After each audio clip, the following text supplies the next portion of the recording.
आकाशवाणी नागपूर, आभार आणि पटवर्धन आपल्याला प्रादेशिक बातम्या देत आहे. काही ठळक बातम्या. संसदेचं अर्थसंकल्पीय अधिवेशन येत्या 29 जानेवारीपासून सुरू होणार. आजपासून देशातील कोरोना लसीची निर्यात सुरू. नागपुरात 32व्या रस्ता सुरक्षा अभियानाला आजपासून सुरुवात. आणि शिक्षण महर्षी डॉ. पंजाबराव देशमुख यांची जयंती शासन स्तरावर साजरी होणार असल्याचं महिला आणि बालविकास मंत्री अॅडव्होकेट यशोमती ठाकूर यांचं प्रतिपादन.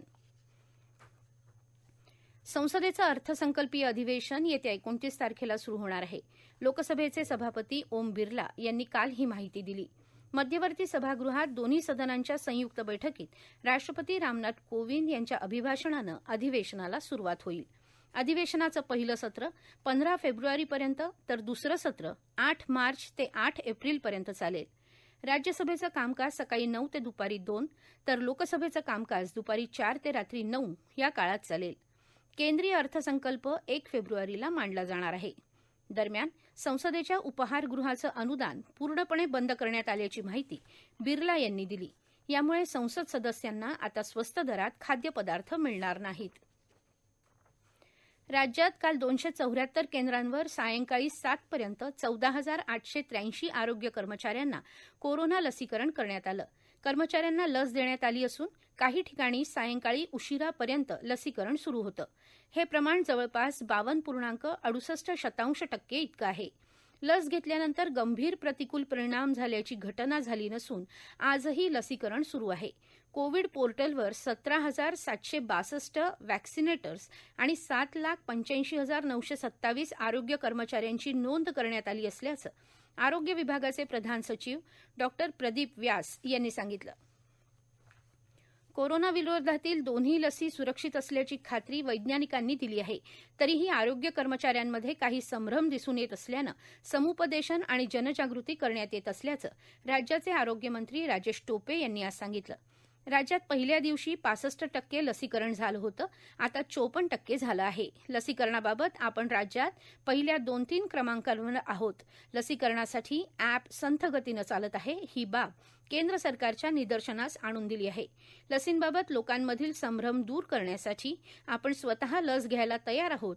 केंद्र सरकारनं लसीकरणाबाबत नियमावली आखल्यास ठरलेल्या टप्प्याप्रमाणे लस घेणार असल्याचं आरोग्यमंत्री टोपे यांनी स्पष्ट केलं. अकोला जिल्ह्यात महिला आणि बालकांमधील रक्ताल्पतेची लक्षणं असणं ही वेळीच दक्ष होण्याची गरज आहे. रक्ताल्पतेमुळे महिलांमध्ये आरोग्य आणि बालकांच्या वाढीवर विपरीत परिणाम होऊ शकतो. यात त्यांचा बौद्धिक विकासही प्रभावित होऊ शकतो. तेव्हा माता आणि बालकांचा आहार हा पोषणयुक्त असावा याबाबत आरोग्य आणि महिला बालकल्याण विभागानं जनजागृती करावी असे निर्देश अकोला जिल्ह्याचे जिल्हाधिकारी जितेंद्र पापळकर यांनी दिले.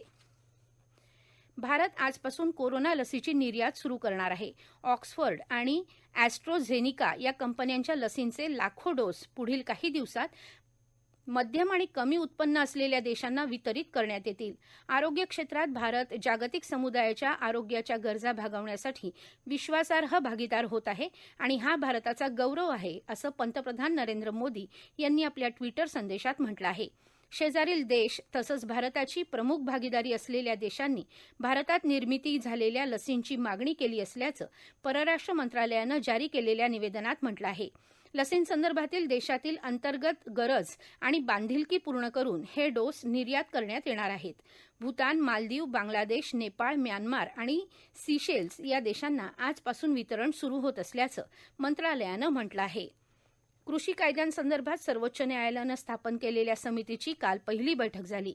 ही समिती सर्व राज्य सरकारं, राज्य पणन मंडळ, सहकारी संघटना तसंच शेतकरी उत्पादक गटांशी या संदर्भात चर्चा करणार असल्याचं समिती सदस्य तथा शेतकरी संघटनेचे अध्यक्ष अनिल घनवट यांनी या बैठकीनंतर पत्रकारांशी बोलताना सांगितलं. या प्रादेशिक बातम्या आपण आकाशवाणीच्या नागपूर केंद्रावरून ऐकत आहात. जनतेला वाहतूक नियमांची माहिती व्हावी आणि रस्त्यांवर अपघात कमी व्हावे या दृष्टीनं सर्वत्र रस्ता सुरक्षा अभियान राबवल्या जात आहे. या 32व्या रस्ता सुरक्षा अभियानाचं उद्घाटन आज नागपुरात खासदार पद्मश्री डॉ. विकास महात्मे यांच्या हस्ते करण्यात आलं. यावेळी नागपूर शहराचे प्रादेशिक परिवहन अधिकारी दिनकर मनवर, नागपूर ग्रामीणचे प्रादेशिक परिवहन अधिकारी बजरंग खरमाटे, उपप्रादेशिक परिवहन अधिकारी शांताराम फासे यांच्यासह अनेक अधिकारी, नागरिक मोठ्या प्रमाणावर उपस्थित होते. यावेळी खासदार पद्मश्री डॉ. विकास महात्मे यांच्या हस्ते विविध वाहतुकीच्या नियमांचं जनजागृती फलक, माहिती पुस्तिका, वार्षिक कॅलेंडर यासह विविध पॅम्पलेटचं विमोचन करण्यात आलं. याशिवाय वर्षभर रस्त्यावर वाहतूक नियमांची जनजागृती करणाऱ्या जन आक्रोशच्या सामाजिक कार्यकर्त्यांचा यावेळी सत्कार करण्यात आला. रस्ता सुरक्षा अभियान हे 17 फेब्रुवारीपर्यंत चालणार असून या दरम्यान वाहन चालकांना वाहतूक नियमांची माहिती देण्यात येणार आहे. नागपूरसह संपूर्ण महाराष्ट्राला अपघातमुक्त करण्यासाठी केंद्र आणि राज्य सरकार जोमानं प्रयत्न करीत असून रस्त्यावरील अपघातप्रवण क्षेत्र शोधून त्यात सुधारणा केल्या जात असल्याचं खासदार पद्मश्री डॉ. विकास महात्मे यांनी सांगितलं. यासाठी देशभरात 750 कोटींची कामं केली जात असून अपघाताच्या कारणांची मीमांसा करून ते क्षेत्र अपघातमुक्त केल्या जात असल्याचंही त्यांनी यावेळी सांगितलं. नागपूर ग्रामीणमध्ये गेल्या वर्षीच्या तुलनेत यंदा अपघाताच्या प्रमाणात 13% कमी आली असून मृत्यू दरात 5% कमी आली आहे. तर शहरात 27% अपघाताच्या प्रमाणात कमी आली असून मृत्यू दरातही 22% कमी आली आहे, अशी माहितीही त्यांनी यावेळी दिली. अपघातात जखमी असलेल्यांना मदत करणाऱ्यांना केंद्र सरकारनं जीवनरक्षक संबोधण्यात आलं असून मोटर वाहन कायद्यात त्यांना संरक्षण दिलं गेलं आहे. आता जीवनरक्षकांना पोलीस स्टेशनमध्ये किंवा कोर्टात जाणं ऐच्छिक करण्यात आलं आहे, अशी माहितीही डॉ. विकास महात्मे यांनी यावेळी दिली.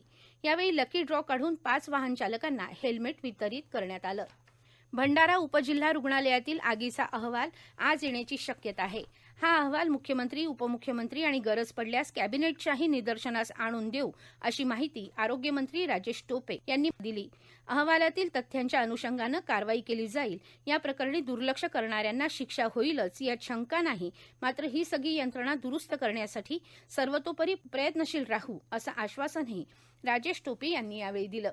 अभियांत्रिकी तत्सम अभ्यासक्रमांच्या प्रवेशासाठीची सामायिक परीक्षा जेईई आणि वैद्यकीय अभ्यासक्रमासाठीची सामायिक परीक्षा एनईईटी या 2021 मध्ये होत असलेल्या दोन्ही परीक्षा अभ्यासक्रमात कोणताही बदल केलेला नाही, असं केंद्रीय शिक्षण मंत्रालयानं स्पष्ट केलं आहे. याशिवाय 2021 मध्ये या परीक्षा देत असलेल्या उमेदवारांना उत्तरासाठीचे पर्यायही उपलब्ध असतील, असंही मंत्रालयानं सांगितलं आहे. यंदा विद्यार्थ्यांना 90 प्रश्न विचारले जाणार असून त्यापैकी 75 प्रश्नांची उत्तरं द्यावी लागतील. देशातील काही शिक्षण मंडळांनी अभ्यासक्रमात कपात केल्याच्या पार्श्वभूमीवर शिक्षण मंत्रालयानं या संदर्भातील निवेदन जारी केलं आहे. देशातील कृषी क्रांतीचे प्रणेते शिक्षण महर्षी डॉ. भाऊसाहेब उर्फ पंजाबराव देशमुख यांची जयंती शासन स्तरावर साजरी होणार आहे. अनेक वर्षापासून ही मागणी प्रलंबित होती.